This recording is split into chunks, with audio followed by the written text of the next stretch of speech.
It is Angie Atkinson, and I'm here with the lovely and talented Dana Morningstar. So today we thought we would talk about something that I think we can all relate to, and that is the shame factor of having gone through narcissistic abuse and the shame that we develop during the process of that. Someone that I know is dealing with a very difficult situation where she is living in a shame spiral. She can't seem to come out of it. Little things like she's not able to look in the mirror. That seems small, right? But that's kind of a big deal. And I don't just mean like, oh, I don't want to look at myself. I mean literally it causes panic attacks and all kinds of things. And that is very symbolic of the whole struggle for her and for I think all of us in a way, even though most of us can look in the mirror at ourselves. So a lot of us have guilt.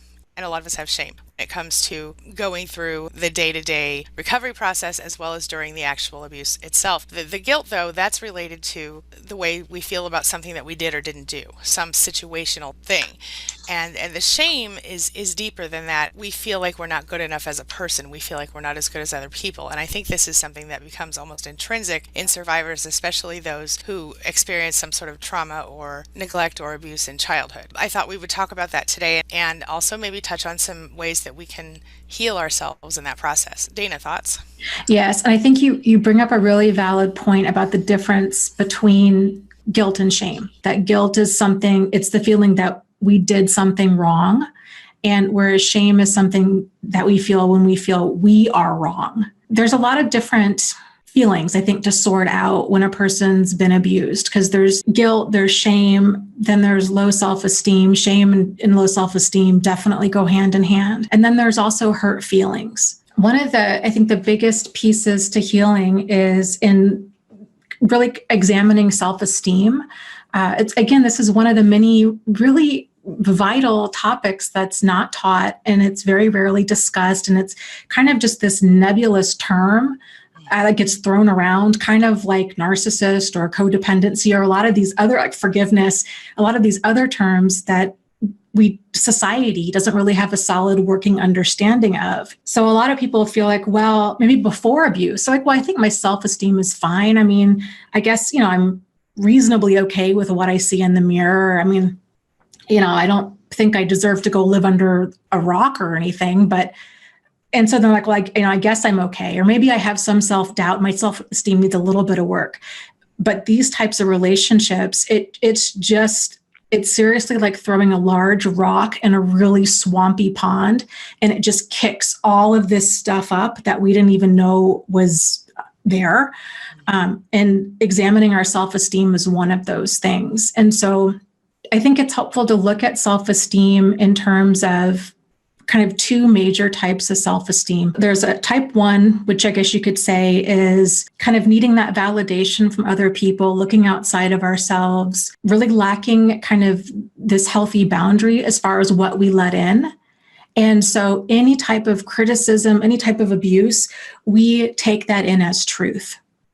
And that kind of stuff tends to start in childhood. So if a person doesn't have a really solid sense of self and they know their strengths and their weaknesses and kind of who they are, it's really easy for that kind of stuff. We let it in. It's like throwing a rock through an open window. It just comes sailing in. A person with that kind of self-esteem, if they're being abused or mistreated, they're going to be inclined to justify it. Oh, this person had a bad day. They had a bad childhood. I did something. I shouldn't have forgot to buy cat food. That's why they yelled at me. They justify when they're being mistreated. A person with the type 2 self-esteem, they know who they are. They realize that they have value, that they have worth. And even if a person has a bad childhood or bad whatever, they realize there's no excuse for me to be treated that way. Like a person can be upset, they can be frustrated, they can be angry, but I still expect to be treated with dignity and respect at all times by all people. And if I don't, then I need to start either being assertive or distance myself from that person. And so this toxic shame develops when a person doesn't have that clear understanding. And again, who does really, because this stuff's not taught. When they're kind of going through life, if they grew up with parents who are hypercritical and very fault-finding and narcissistic or abusive in any way, shape, or form, and they grew up kind of feeling less than, then as an adult, they're going to continue that. And then they're going to keep, until this wound is resolved, they're going to keep finding themselves in these types of relationships because they can't tell when they're being mistreated. because Right. they continue to justify the mistreatment from other people. And that develops into these feelings of toxic shame and just walking around feeling unlovable. And then, Yeah. unfortunately, that continues to generally be reinforced, because if a person can't tell when they're being mistreated, and if they can't tell the difference between a safe and an unsafe person, then it's kind of a crapshoot who we have in our life. It's a total gamble. If they keep finding themselves with all of these abusive people in their life, then it's just further reinforcing these ideas they have that they are the problem, they are profoundly broken. Yes. And the thing that I want you all to hear and know right now in this moment is that you can learn it. Yeah. It can be learned. I grew up with type 1, and I believe I now have a pretty strong sense of type 2, as Dana talked about. And I think any of us can learn it. One of the things that I have done, and I've taught my clients to do as well, and I know I've talked about in streams before, is the list. To me, this is a jumping off point of this, right? You make a list of all of these negative self-perceptions that you can think of that kind of go through your head. Like, I'm not smart enough, I'm not good enough, whatever it is for you. I'm too fat, I'm too thin, I'm too tall, I'm too short, whatever it is. And I'm just saying things that I used to think about myself, except obviously I never thought I was too thin or too tall. But outside of that whatever it is that bothers you, let's say, for example, that you think you're unattractive, write that down and write down all the other things. And then you're going to think to yourself, why do I think I'm unattractive? Who told me? Where did I get that message from? Okay. And I want you to really think about who told me that. Let's say that it was the bully on the school bus that told you were unattractive. I'm just making things up here. And you got it stuck in your head. Or it's television, or it's your narcissistic parent or your narcissistic, spouse or whatever. And this is in your head and it's on replay. Well, as you write down your list, you're going to go back through. And like I said, on each one, think about, well, who told me this? What was the message? Where did I get this message from? Because obviously it's not our nature as humans to just automatically think we're unattractive, believe it or not.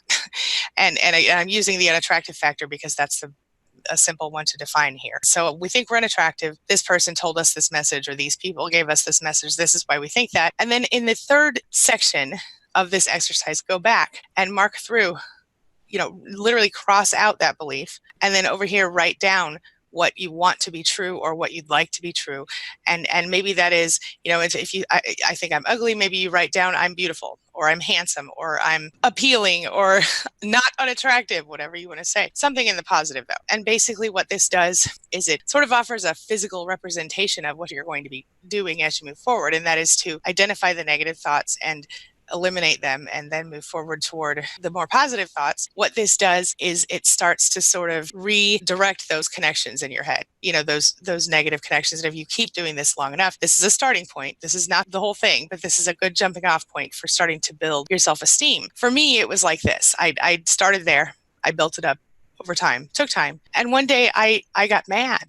And I was like, I can't believe I thought these wrong things all these years. It really clicked with me. And that's what'll happen. I think you may not get angry. Maybe that was just me. But when it all clicked for me finally that, oh my gosh, I'm not the worst person in the world. I do deserve love and happiness like everyone else. I do have some cool things about myself I think are worth sharing. And I shouldn't have to hide under my bushel or whatever, When I got there, I started to recognize that I could and should be treated with love and respect. And that is what made me angry, that I spent so many years not being treated that way. And I didn't even know that I was in control of that. Does that make sense?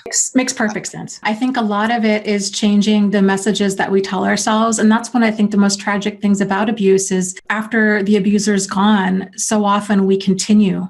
We just pick up right where they left off. And then it's all of this internal critic putting ourselves down. Yeah. And really paying attention to that self-talk is so key. It's something I really try to catch myself with as well. If I, mess up or something happens, just being like, well, you know what, Dana, you learn the lesson and drive on. Or, I don't allow myself to be abused by anyone, including me. And so if I catch myself being like, God, Dana, geez, when are you ever going to learn? I can't believe you did this again. Like, what? Seriously, what is wrong with you? That kind of stuff, I will say, like, stop it. That's not helpful and it's not necessary. Yep. And then I'll phrase it another way. You know what? You're just going to you're going to keep going around that mountain until you learn. And it's okay, because you know what? You do learn. Yep. And sometimes it takes you a little bit longer to learn that lesson. But you know what? When you get it, you really get it. And yes, just building yourself up, just like it's the kind of this inner child work. It's really reparenting yourself. It is reparenting yourself, and it's about compassion for Yeah. yourself. One thing that really helped me personally with that, going through that self-doubt and self-hate and self-anger and all the horrible things I did to myself as a result of what I went through, was I would imagine, okay, this is my child. For me, it's my child because my children are my unconditionals in my life, right? And so, but it could be your nephew or your niece, or it could be your best friend, anyone that you care about on an unconditional level. Imagine that they come to you and they say, hey, this is what I'm dealing with. And it's the same thing you're dealing with in the moment, right? So I think I'm unattractive. I'm using that example again because we all have had our moments, right? And it's simple. But so if your child were to come to you and go, oh, I'm not pretty enough. I'm not handsome enough. I'm not thin enough, tall enough, skinny enough, whatever. What would you say to your child versus what would you say to yourself? To myself, I might be like, well, girl, you need to get your butt moving and get on the treadmill and go stop eating so much, right? But for my child, I would say, what do you mean? You're beautiful. You're perfect the way that you are. You're, perfectly yourself in this moment or whatever. And if you feel bad about the way you look, then maybe we could, eat a little healthier or start working out together or whatever. So the difference there is the message is, first, I would affirm my child and say, hey, you know what? You're not so bad the way you are, because I want my child to understand that they are valuable and loved, and et cetera, et cetera. And then I would offer solutions to my child, or options in that moment. Whereas for myself, I wouldn't do those things. I would beat myself up. And so that shift in mindset for me was tremendous. And that is about reparenting yourself, if you think about it. The healing process through all of this, I think so often people tend to think that it's just no longer feeling emotionally devastated. They're like, yeah, this is what healing is. Like, I'll be able to sleep and eat and not feel suicidal and think clearly and be ready to date again. That's what it means to heal from this. And that's part of it. But there's a lot of inner work that we need to go through. Even if a person doesn't feel like that there was any damage done, which I think is rare, but even if they're like, no, my boundaries are fine, my standards are fine, my deal breakers are, my self-esteem's fine, I just got tangled up with this person because I just didn't know narcissists existed. And had I known that they existed, I would have never gotten tangled up with somebody like this. That's a really common misconception. So there's still, because again, this stuff's not taught. So it's not even, a person doesn't even need to come from an abusive or neglectful home. If they weren't taught how to value and protect themselves, they're also going to be walking around going through life with these kinds of disempowering messages.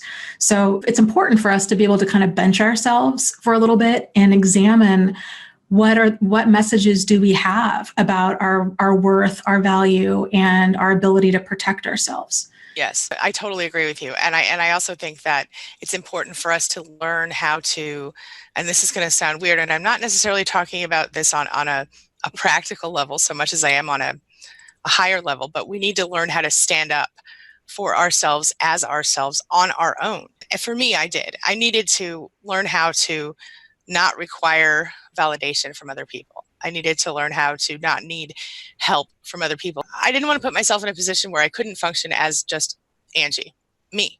I didn't want to have to be part of a couple or part of a larger group if that option wasn't available to me. Does that make sense? I think what I'm trying to say is personal power. We are all incredibly powerful people. We just don't always remember that in the moments that we are being abused and going through recovery. We are often feeling rejected, whether we acknowledge this or not. Even if we're the ones that left, I felt like a giant failure when I left my ex-husband, and not because I did anything wrong, but because in my mind I had this idea that, I'm never going to get divorced and I'm only going to get married once. That was my plan, man.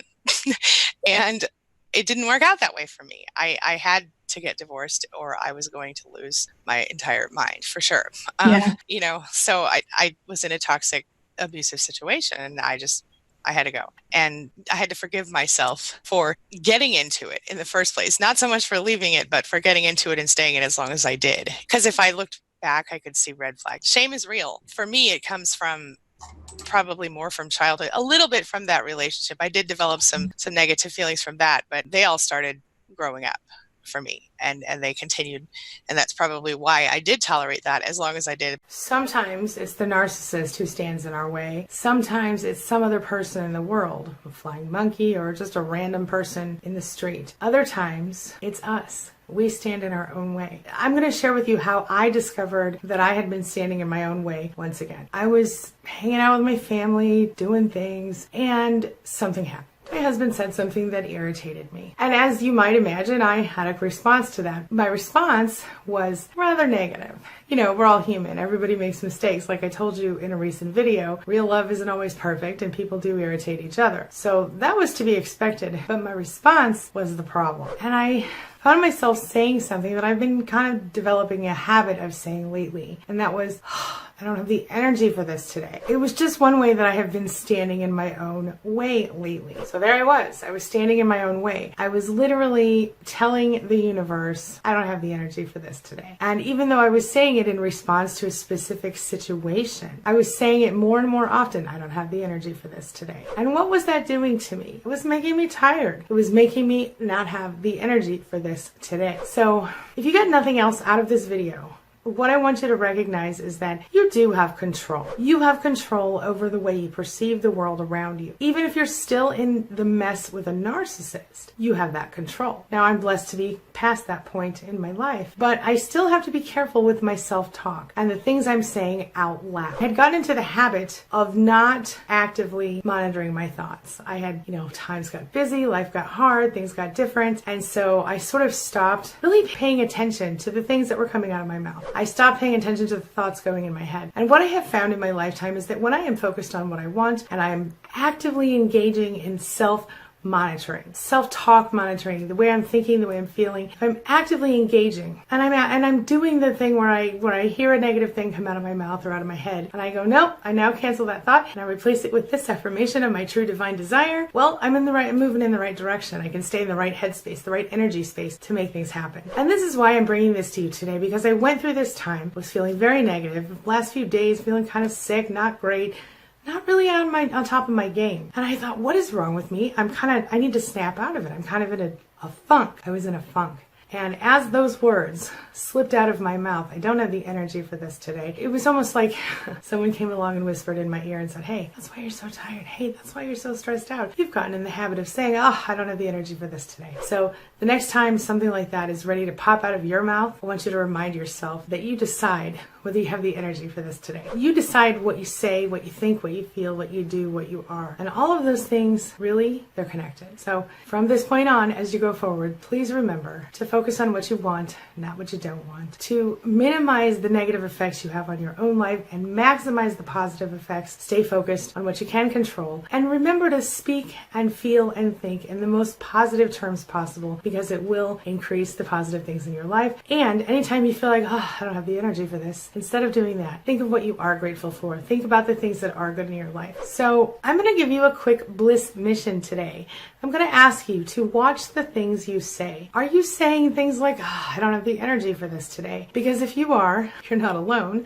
And if you are, you're actually causing yourself more lack of energy. So instead of focusing on not having the things that you want or not having the right emotional or personal circumstances in place just yet, focus on moving toward what you do want. In my case, I want peace. I want everything to flow easier. So I know what I need to do. I've sat down, I've figured it all out. I know what changes I need to make. What changes do you need to make to your self-talk? It's more important than I think anyone realizes. Let me know your thoughts. Think about changing your own vibration, because that is the one thing that we for sure have control over, is the way we vibrate about any given situation. And when you know better, you do better. And sometimes you might slip into some old negative habits like I did. And then you just need to remind yourself, hey, I know better now. I can do better now. It works. I know it works. You know it works. Let's do it together. This brings me to the question of the day. And the question of the day is, have you ever found yourself in a funk? And when you did you notice any little things, like you saying things to yourself like, I don't have the energy for this right now? Let me know your thoughts, your feelings, your ideas, your experiences in the comment section below. And what do you do to get out of a funk? Share your thoughts, share your ideas, share your experiences in the comment section below, and let's talk about it. Just a heads up, World Narcissistic Abuse Awareness Day is coming soon. It's happening on June 1st, and I'll be one of the featured speakers there. Here is a quick preview of part of my interview. But so often people are like, I had no idea. Because what do we think of, when we think of narcissism? We think of somebody who looks in the mirror too much, or somebody who thinks they're too sexy or whatever. But in reality, you know, you and I both know there are so many people out there that you would never suspect, like the minister or the, you know, the Girl Scout leader or your husband or your wife, or, you know, because there are so many different types of toxic narcissists. Thanks to all of my channel members, those people in my inner circle who support me through the YouTube channel membership program. It really does mean a lot to me because you're helping me to continue to help other people every single day. Thank you. It means the world to me. I hope you know you're supporting me in my mission in life, and it just means the world to me. Thank you, sincerely. As always, thank you so much for being a part of my day and a part of my life. And hey, thanks for letting me be a part of yours. It really does mean a lot to me. I'll see you soon.